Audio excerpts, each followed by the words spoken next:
Bora lá, nação, vamos reagir aqui agora à mídia palmeirense confessando que o Flamengo foi claramente prejudicado pela arbitragem. Lucas Paquetá chegando nesta manhã e Flamengo estreia infelizmente com derrota. Tudo isso e muito mais no vídeo de agora. Convido a você, se for novo, a se inscrever no canal, ativar as notificações e curtir esse vídeo. Vamos ver os palmeirenses confessando que o Flamengo foi prejudicado. São Paulo e Flamengo foi às 21h30. E aí terminou esse jogo, eu fui assistir o do São Paulo e Flamengo. E cara, o Flamengo começou muito bem a partida em cima do São Paulo. São Paulo vive uma crise absurda, uma crise danada. Agora o Rafinha chegou lá como um dos dirigentes, né, como diretor de futebol do São Paulo, pediu o apoio da torcida, tentou mobilizar o máximo de torcedores possíveis para ir até o Morumbi apoiar a equipe. Teve toda essa questão aí do Casares, que foi afastado, né? Depois renunciou aí ao cargo lá no São Paulo. Enfim, escândalos e mais escândalos. E o São Paulo entrou em campo no ritmo de um time em crise.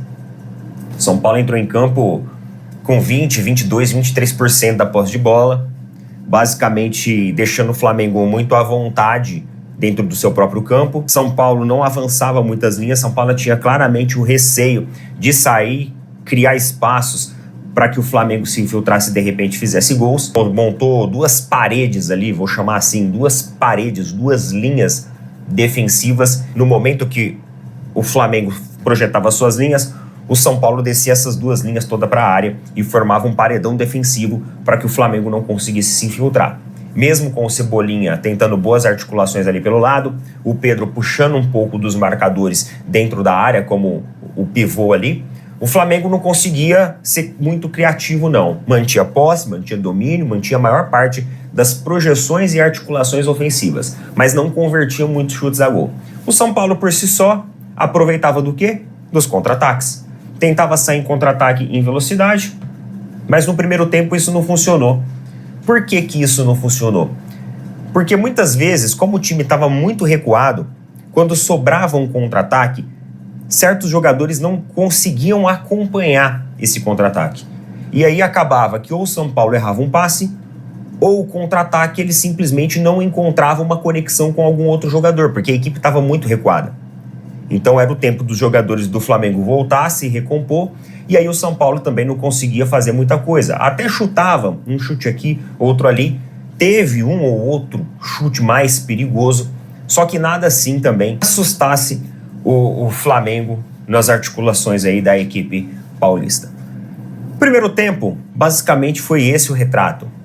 Flamengo tentando impor o seu ritmo, São Paulo aparentemente aceitando a imposição do Flamengo, só que quando o Flamengo afunilava as jogadas, o São Paulo fazia ali uma linha realmente maior de resistência e conseguia fechar e neutralizar os espaços ali do Flamengo. Terminou o primeiro tempo, voltou o segundo. O início do segundo tempo foi mais ou menos a mesma ideia, com a diferença ali de alguns jogadores que começaram a melhorar. Luciano, Marco Antônio.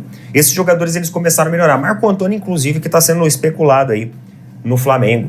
Parece que o São Paulo falou que queria pelo menos 30 milhões de euros para começar a conversar sobre a negociação. Basicamente, São Paulo está querendo que o Flamengo pague todas as dívidas da equipe, né? Pô, 30 milhões de euros no Marco Antônio, ele não vale tudo isso. Não vale tudo isso. Fez uma partida no segundo tempo boa, uma partida muito honesta, muito boa. Puxou muitas vezes as articulações ofensivas que culminaram em jogadas de perigo e até em jogadas de gol do São Paulo, na virada que o São Paulo fez em cima do Flamengo, mas mesmo assim 30 milhões de euros, meus amigos, vocês realmente estão querendo aí se aproveitar. É aquele negócio, né? Quando o cara vê um possível cliente rico entrando na loja, os caras eles tendem a inflacionar o preço. Essa estratégia não dá certo, viu? Essa estratégia não dá certo, nem aqui no mundo real, muito menos no futebol. Essa estratégia não é legal. Você nunca deve inflacionar o preço dos seus produtos em virtude do seu cliente ter dinheiro. Tem que ser o mesmo ali praticado para todos. Dessa forma aí que tem que funcionar a economia. Tem muita gente que se lasca com isso e o São Paulo pode se lascar tentando dar um desperto. Mas vamos lá. Marco Antônio fez uma partida muito boa no segundo tempo, né? Primeiro tempo apagadíssimo, mas no segundo tempo ganhou. espaços, pôs mais em cima do Flamengo, mas é o Flamengo que faz o primeiro gol com uma jogada ali do... É espetacular do Pedro, né? O Pedro, ele dá com o peito, né? Ele dá uma assistência com o peito pro gol do Gonzalo Plata. Flamengo abriu 1-0 e naquele momento, cara, eu achei que o Flamengo dominava ainda a partida. O Flamengo ainda tava sendo mais ofensivo, mais incisivo. E eu achei que o Flamengo ia dominar a partida. E aí o Pedro, logo que tem o gol ali, com a bela assistência dele, o Pedro é substituído pelo Felipe Luiz. Felipe Luiz começa a fazer algumas mudanças na equipe, e essas mudanças eu acho que deixaram o Flamengo mais devagar. Parece que o time meio que pregou em campo, chegava sempre atrasado, né? Os jogadores ali, Jorginho, Pulgar, Arrascaeta, parece que eles sempre chegavam atrasados para as jogadas no momento que elas aconteciam. E aí o São Paulo buscou o empate, depois fez o segundo gol. Além disso, teve uma colaboração do Pulgar à la Kelvin, né? Quase igual a do Kelvin. A do Kelvin foi gol. O Kelvin fez o gol contra. O Pulgar, ele deu uma assistência para o jogador do São Paulo concluir e fazer o 2-1. E a partir daí, é o festival de cãibras, é o cai-cai, é aquele jogo amarrado. O Flamengo até achou boas oportunidades. E, inclusive, no finalzinho, cara, no último segundo, literalmente no último segundo de jogo, o Arrascaeta encontra uma bola ali dentro da área, livre, num rebote livre para ele. O gol ali, ele estava na diagonal, o gol estava praticamente livre para ele. E ele chuta no momento do chute, ele é tocado no calcanhar ali pelo jogador de São Paulo e acaba caindo. E muitos torcedores, até mesmo o próprio Arrascaeta, jogadores do Flamengo, começaram aquele fuá que até o Felipe Luiz teve que sair do banco de reservas, depois que terminou o jogo, para tirar os jogadores do campo. O Felipe Luiz tirou os jogadores do campo porque o Wilton começou a distribuir o cartão vermelho. Uma reclamação demasiada por parte dos jogadores flamenguistas. Deu o cartão vermelho pro Jorginho, e aí o Felipe Luiz vai lá, calma, para com isso, deixa disso, e começa a afastar os jogadores do Flamengo, porque afinal, quem se lasca com isso é a equipe, é o técnico, porque agora o Jorginho vai ter que cumprir uma suspensão devido a um cartão vermelho, e é capaz ainda de ser denunciado ao STJD. Sendo muito sincero com vocês, muitos torcedores falaram que aquele lance lá foi pênalti. Foi pênalti e tal. Eu vi vários ângulos. Realmente o toque ele existe. Agora, eu não sei dizer para vocês se o toque ele é suficiente para atrapalhar o Arrascaeta na finalização. O Arrascaeta de fato estava com uma boa visão, com um bom ângulo e com uma boa condição de fazer o gol. Isso de fato ele estava. Mas no momento do chute é onde você tem, sutilmente, né? Parece que raspa o calcanhar do jogador. Se é impacto ou não para atrapalhar o chute dele, eu não sei. Eu só sei que isso provocou uma revolta generalizada na equipe, inclusive do próprio Arrascaeta, e vários torcedores do Flamengo reclamaram também no pós-jogo. Agora, eu vi alguns torcedores falando o seguinte, e eu acho que é mais ou menos nessa linha, tá? Que a gente tem que pensar. Eu, pelo menos, vejo dessa forma quando o Palmeiras tem resultados ruins, resultados adversos. Cara, independente de ter sido pênalti ou não, vamos olhar o retrato do jogo. A forma passiva, como no segundo tempo, o Flamengo, ele jogou frente ao São Paulo, que jogou com muita garra, com muita vontade, com muito afinco, ela não deve ser permitida numa competição de Campeonato Brasileiro. Eu vi muitos torcedores falando isso. Independente de ter sido pênalti ou não, a postura dos jogadores que entraram, né? Quando o Felipe Luiz mexe e mexe mal no time, os jogadores entraram totalmente cansados. Agora, pode existir a possibilidade deles estarem tirando um pouco o pé.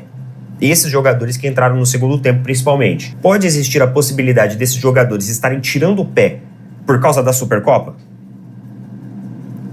É provável que sim. Pode ser que sim.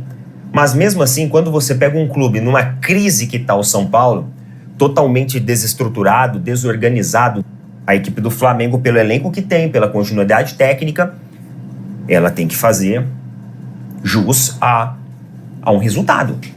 Isso é um fato. Isso é um fato. Eu entendo a frustração dos torcedores flamenguistas de estrear no Campeonato Brasileiro com uma derrota, porque o Palmeiras estreou com um empate e eu não achei legal. Então eu compreendo totalmente. Independente se o lance foi pênalti ou se não foi pênalti, não justifica o segundo tempo, né? Uma parte do segundo tempo da exibição do Flamengo, que foi muito, muito abaixo do que todo mundo espera. E por falar em Flamengo, o Lucas Paquetá vai chegar hoje, né, para a apresentação, fazer os exames médicos e começar. A intenção do Flamengo é, na Supercopa, o jogador já estar à disposição. E o Guardiola, em entrevista à TNT Sports, mandou um recado para o Lucas Paquetá. Ele ficou sabendo dessa transferência, né, do jogador do West Ham para o clube brasileiro e falou o seguinte, ó: bom, ele protege bem a bola, sabe fazer gol, tem personalidade, é um atleta fantástico.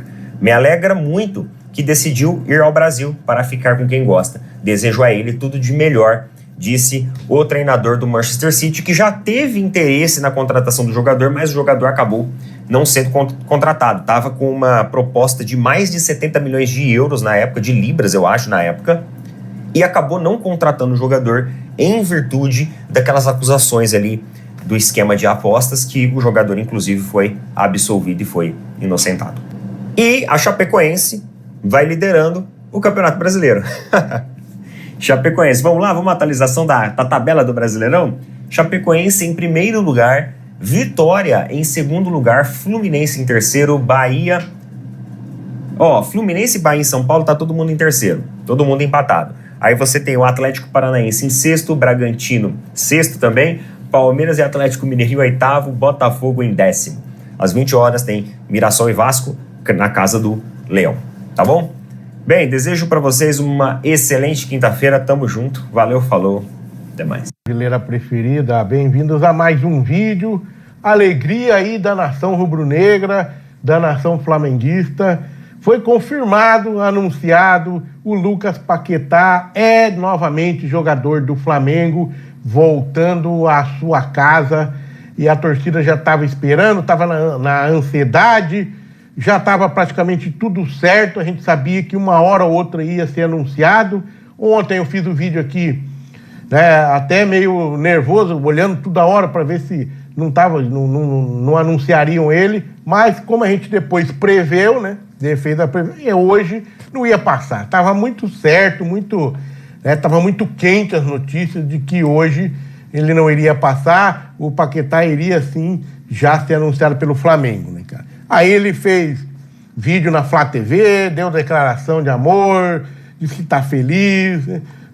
Os sócios torcedores, ele agradeceu também, né, porque foi feita aí uma campanha muito boa para que o Paquetá voltasse ao Flamengo, uma pressão muito grande da torcida também lá no próprio perfil do West Ham, né? O negócio foi punk, né? Foi legal, né? Então, após semanas de negociação, o Flamengo chegou a um acordo com o West Ham, né, nesta quarta-feira, né? O cria da Gávea, o Paquetá, 28 anos, novo ainda, né? Não vem aqui para se aposentar, que nem um monte de jogador que vem aí com 30 e poucos anos, e ele com 28 anos já volta para o Flamengo, né? E retorna aí com um contrato de 5 anos, né? E a contratação mais cara da história do futebol brasileiro, né? 42 milhões de euros, 260 milhões de reais, né? Caso o nome tenha sido publicado no BID, esta sexta-feira ele já pode estrear pelo Flamengo no domingo contra o Corinthians. Vamos torcer aí, porque eu tô louco para ver esse Flamengo com o Paquetá, como é que vai ser, cara. Ele não atuou nos últimos jogos do West Ham, fez uma pressão lá, com dores nas costas e tal. Vamos ver como é que ele vai chegar aqui no Flamengo, já vai chegar jogando, né? A gente desconfia que essas dores nas costas dele foi um somebody love lá, que os caras deram, às vezes nem ele, né? Porque ele estava negociando com o Flamengo, estava claro que ele queria voltar, e aí fez essa pressão e não estava sendo relacionado, né? Até porque não estava nem rendendo mais em campo, né? A cabeça dele estava aqui no Brasil, a cabeça dele estava no Flamengo, e vai jogar pro West Ham? Não vai, né? Tanto é que o West Ham, sem ele, ganhou 3 partidas lá seguidas, por incrível que pareça, velho. E aí os caras até notaram isso, né? Então, o Paquetá está de volta pro Flamengo.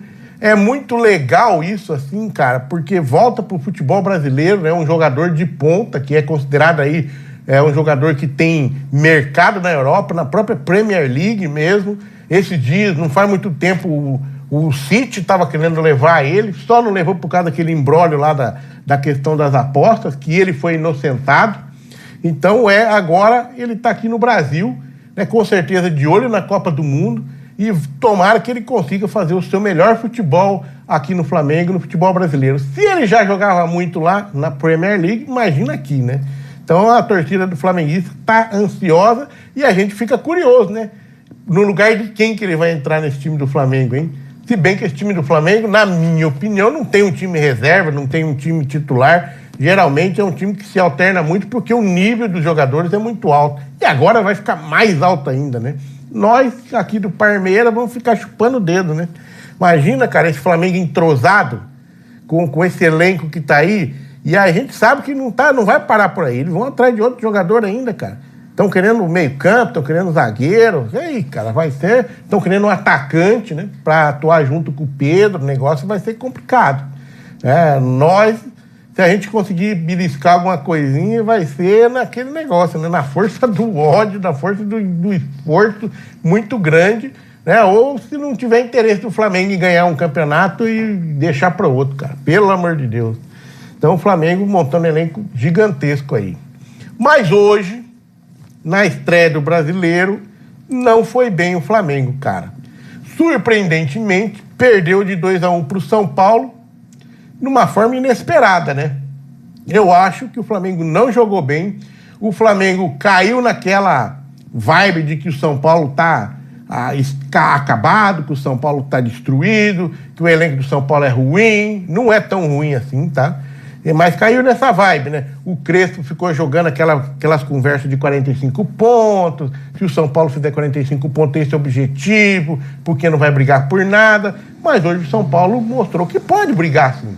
É claro que ser campeão não vai ser, né, com esse elenco que tá aí, mas é um time brigador, não vai ser tão fácil de jogar contra o São Paulo, ainda mais nessa vibe que os caras estão, né? Hoje eles entraram pra morder o Flamengo, né? Eles entraram com raiva, isso que é o ponto, eles entraram com aquele brilho assim, nós não vamos perder, nós não vamos ser humilhados, pode até perder o jogo, mas nós não vamos ser humilhados.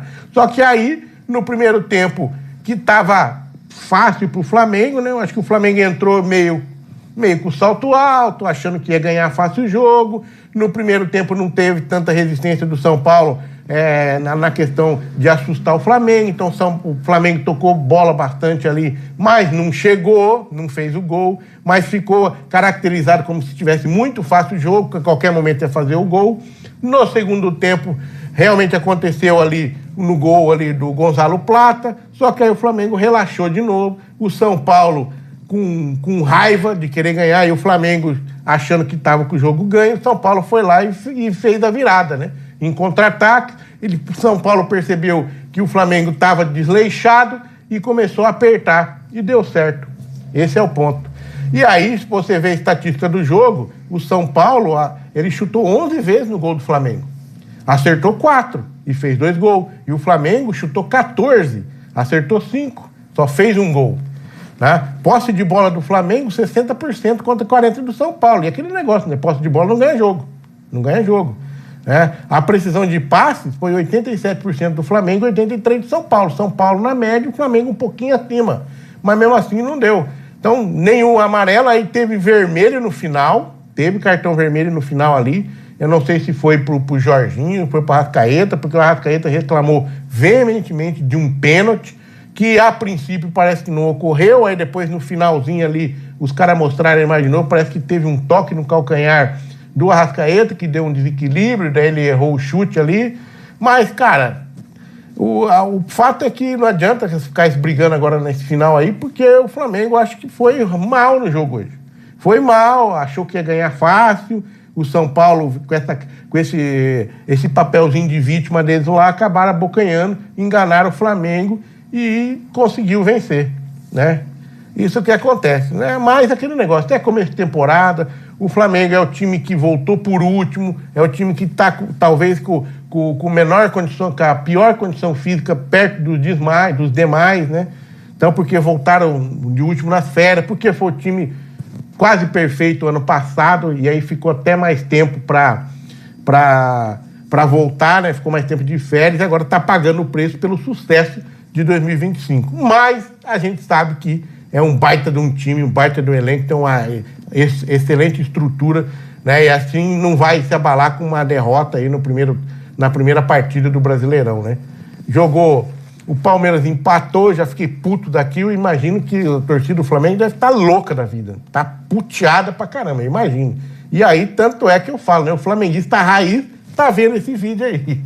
Aquele que só gosta do Flamengo quando ganha, tá correndo, né? Não vai ver, é foda. Eu sofro com o meu canal, com as visualizações, que quando o Flamengo perde, vai lá embaixo, cara. Vai lá. É isso aí, nação. Esses foram os palmeirenses Neto e Tadeu. Deixa o palmeirense falar e opinar pouco. Trouxeram aí os detalhes sobre essas informações. Polêmica do Flamengo em São Paulo, arbitragem, foi ou não foi pênalti, último lance, na minha percepção, quando transmitiu, na transmissão ali da Globo, as imagens que estavam trazendo, deixava claro que não era pênalti, aparentemente. Mas no último momento, eles colocaram o lance, mostrando o jogador do São Paulo pegando no momento do chute de Arrascaeta. E pênalti claríssimo. A maior revolta da torcida do Flamengo, dos jogadores, foi que o árbitro não deu nem sequer o trabalho de olhar lá no monitor. Claro, envolve também o VAR, porque o VAR deveria chamá-lo. Mas se a emissora que estava transmitindo o jogo teve acesso àquela câmera ali, mostrando o toque na perna de Arrascaeta quando ele ia chutar, o VAR certamente tinha acesso a essas imagens. E aí aquela toda investigação, procurar as imagens do VAR, o áudio do VAR juntamente com o áudio do árbitro, para entender por que não chamou o árbitro para olhar lá no VAR, no monitor, enfim. O Flamengo foi prejudicado? Foi, isso é claro. Jogou bem, primeiro tempo dominou o São Paulo, mas não finalizou. Pedro ainda não entrou no jogo. Ciscou. O melhor em campo era Cebolinha, que era o único que estava tentando fazer alguma coisa ali. Jogou muito pelo lado esquerdo com o Alexandre, forçou muito pelo lado esquerdo. E saiu o gol, um belíssimo gol. O Pedro dando assistência de peito, o Plata aproveitando a oportunidade. Mas o Flamengo cercou demais. Trocou o time, imaginou que ia melhorar, né? Você bota Arrascaeta, você bota Jorginho. Tirou Everton Cebolinha, botou Samuel Lino, caiu a qualidade. Tirou Pedro, botou Bruno Henrique, deu um fôlego mais ao time, mas piorou. O time, infelizmente, piorou após essas substituições. E aí, infelizmente, tomou a virada no último lance, poderia empatar. Não é certeza também que o Flamengo iria fazer o gol, mas era uma chance clara de pênalti ali, que o árbitro não deu para o Flamengo, nem ao menos foi lá no VAR verificar as imagens. Beleza? O que você achou dessa estreia do Flamengo pelo Brasileirão? Arbitragem, polêmica, jogou bem, quem foi o pior, quem foi o melhor em campo? Também qual é a sua expectativa para domingo contra o Corinthians, 4 horas, final da Supercopa? O Flamengo ganha, não ganha, goleia? O jogo vai ser em Brasília, 4 horas da tarde. Beleza? Se você for novo, convido que você se inscreva, ative as notificações, curta esse vídeo. Tô deixando também um link aí de alguns produtos do Flamengo, você pode clicar e comprar. Beleza? Valeu, nação, um abraço, fui!